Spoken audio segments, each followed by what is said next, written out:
Огромные лужи на придомовых территориях – давняя проблема этого дома, рассказывает старожил Гавриил Терзи. Но в этом году ситуация приобрела опасный характер. Вода приближается к уровню телефонных электрических щитков. Рядом щит находится, да? Это щит, это самый, телефонный щит, я узнал, не электрический, телефонный щит. До воды осталось буквально, вот, чтобы метр воды еще туда. Вода засыпана. Что засыпано?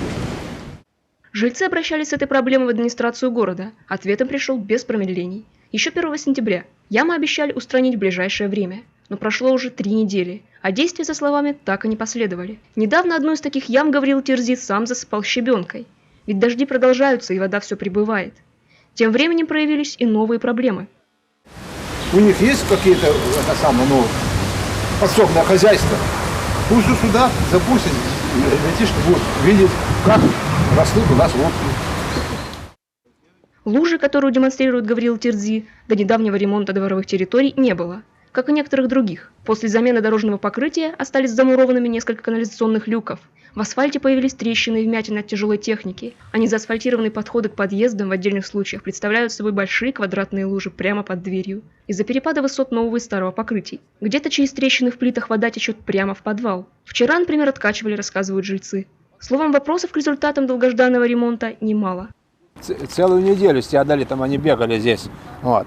Вымеряли все, и наконец-то вымерили, что около 13 целая лужа, что подъезды 6 квадратов, 2 дома, 4 подъезда, по 6 квадратов не могли асфальта закатить.